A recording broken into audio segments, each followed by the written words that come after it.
Always wanted to do this. Minus 100 back to the community. 2025 will be Hey, bigger yo! than ever. Woo, you full xQcOW. You absolutely didn't have to do anything. Bonjour, man. Hey everyone. I want to talk about something today. Thanks for the 100 fireworks. Bonjour, man. But you really didn't have to. Because it's time to get back to our roots around free expression on Facebook and Instagram. I started building social media to give people a voice.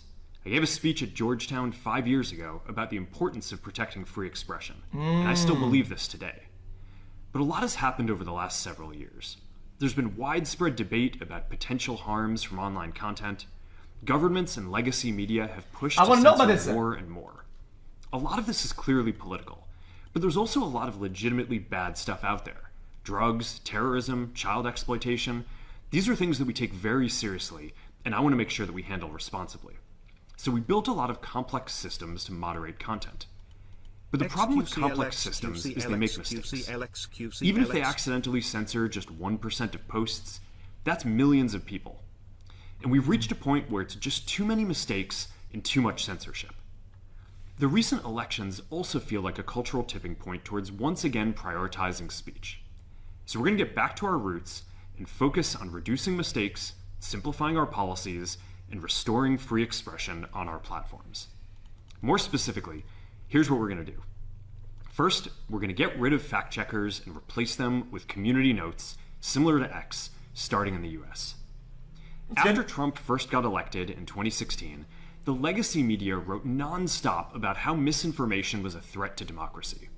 We tried in good faith to address those concerns without becoming the arbiters of truth. But the fact checkers have just been too politically biased and have destroyed more. Hey! He's cooking! Guys, he's cooking a chef's kiss 5-course meal. More trust than they've created, especially in the US. So over the next couple of months, we're going to phase in a more comprehensive community notes system. Second, we're going to simplify our content policies and get rid of a bunch of restrictions on topics like immigration and gender that are just out of touch with mainstream discourse. What started as a movement to be more inclusive has increasingly been used to shut down opinions and shut out people with different ideas, and it's gone too far. So I want to make sure that people can share their beliefs and experiences on our platforms. Third, we're changing how we enforce our policies to reduce the mistakes that account for the vast majority of censorship on our platforms. We used to have filters that scanned for any policy violation. Now, we're going to focus those filters on tackling illegal and high-severity violations. And for lower severity violations, we're going to rely on someone reporting an issue before we take action. The problem is that the filters make mistakes, and they take down a lot of content that they shouldn't. So by dialing them back, we're going to dramatically reduce the amount of censorship on our platforms. We're also going to tune our content filters to require much higher confidence before taking down content. The reality is that this is a trade-off. It means we're going to catch less bad stuff, but we'll also reduce the number of innocent people's posts and accounts that we accidentally take down. Fourth, we're bringing back civic content. For a while, the community asked to see less politics because it was making people stressed, so we stopped recommending these posts. But it feels like we're in a new era now, and we're starting to get feedback that people want to see this content again. So we're going to start phasing this back into Facebook, Instagram, and Threads while working to keep the communities friendly and positive. Fifth, we're going to move our trust and safety and content moderation teams out of California, and our US-based content review is going to be based in Texas. As we work to promote free expression, I think that it will help us build trust to do this work in places where there is less concern about the bias of our teams. Finally, we're going to work with Hey, hold on a minute. Hold on. Didn't you guys call me insane when I brought up the fact that all the bullshit like California brain rot libtard shit? You guys did not agree. You guys did not agree at all. To push back on governments around the world that are going after American companies and pushing to censor more. The US has the strongest constitutional protections for free expression in the world. Europe has an ever-increasing number of laws institutionalizing censorship, and making it difficult to build anything innovative there. Latin America free expression and censor more. The US has the strongest constitutional protections for free expression in the world.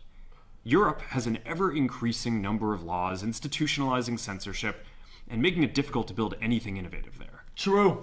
Latin American countries have secret courts that can order companies to quietly take things down. China has censored our apps from even working in the country. The only way that we can push back on this global trend is with the support of the US government. And that's why it's been so difficult over the past 4 years when even the US government has pushed for censorship.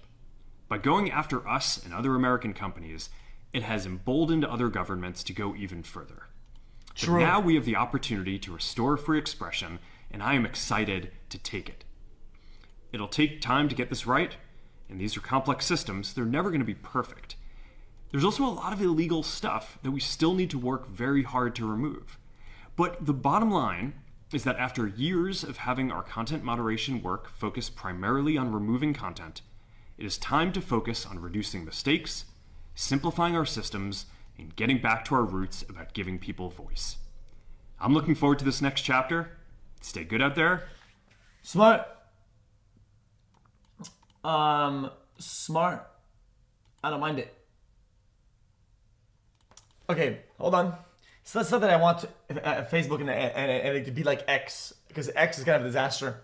Okay, is that genuinely, genuinely, there isn't a lot of competition for a social network like Twitter or X, right? And it's kind of dog shit right now, right? Because it's kind of biased one way or another. In my opinion, if these guys do it the right way, right, it'll literally force the hand of X to kind of like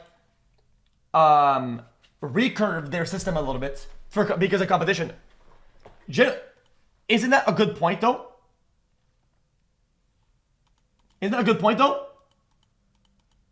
Because Twitter is almost there, or it would be there, if Elon wasn't such a fuckhead. And do we not agree? Is that Twitter, the idea initially was good, the idea is still good, but it's just kind of recurved poorly because Elon's a fuckhead. But then, if these guys do it good or better, and then Twitter's like, oh dude, we gotta compete. Now they recurve the dog shit Elon's been doing, and now they do better. Dude, we might just get access to a good product on all ends.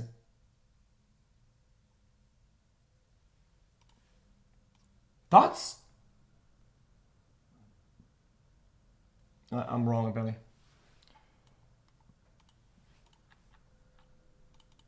Fourth video. 1, 2, 3, 4.